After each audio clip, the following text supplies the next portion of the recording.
Scratch has a function that allows us to control a lot of different sprites all at the same time. That function is referred to as broadcast. Broadcast or messaging. So, broadcasting is sending the message, receiving the message allows you to affect a bunch of things. For example, I'm going to want several things to happen when and if the cat catches the mouse. That's when I want it to be game over.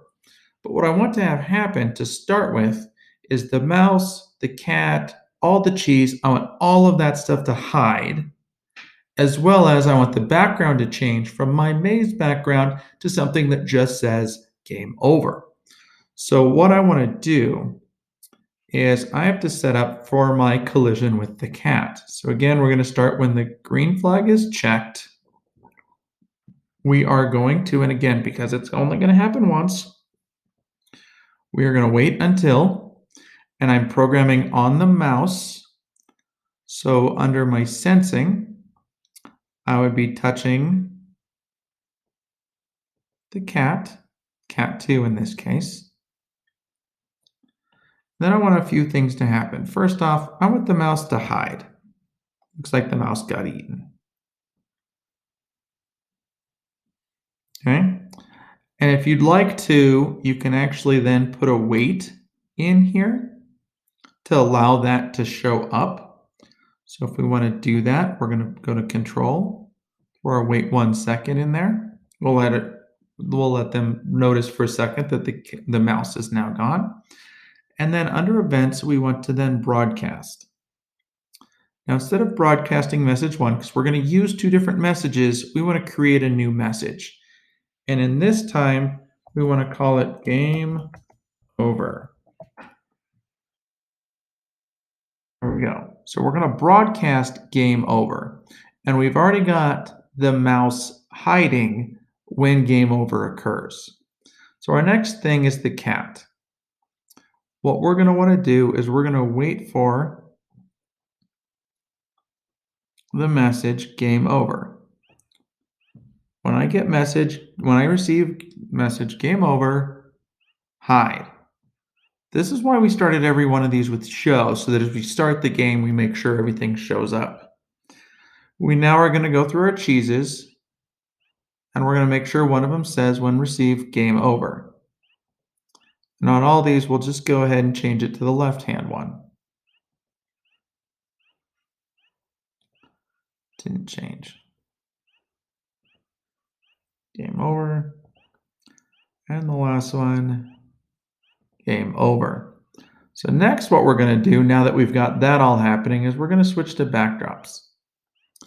Now, we're going to go ahead and set our backdrops up. So we are going to need when green flag is clicked, when I receive, and a second when I receive.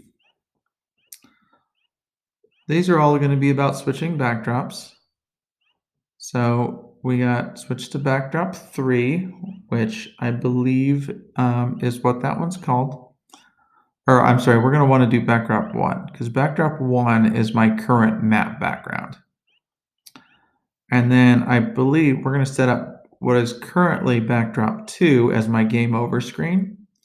And we're going to set up backdrop 3 as something else when we get that. So I'm going to go ahead and just switch this back to say message 1 so that we don't get anything confused. I'm now going to go to backdrops. And on backdrop 2, the first thing I'm going to do is I'm going to change its name to game over.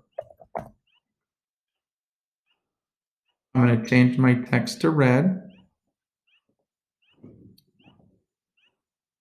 And I'm going to pick the pixel font because I think this kind of is an old-timey type style of game, so I want to use that. I'm going to click, and I'm going to type game over. If you want to get really technical, you can also do that in all caps. I'm going to make this pretty big, and I'm going to position it in the center of the screen. Shrink it just a little bit and center it. You can kind of mess with exactly where does that go.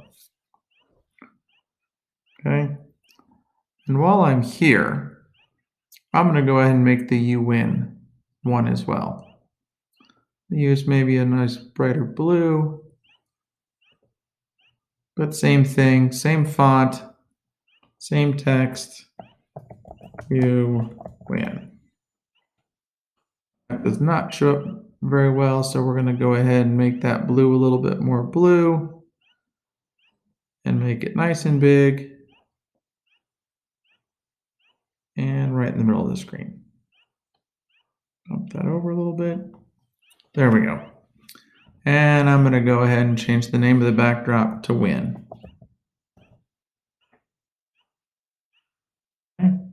So now as I go to my code, it says when I receive game over, change to game over. When I receive message 1, change to win. And again, we'll set that in a later video.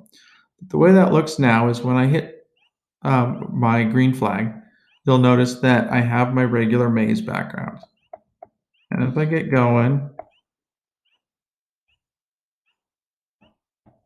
I make contact with the cat eats the mouse, and I go game over. And as you can see, nothing else is there even if it was moving. I have to click the green flag to restart the game. Simple enough.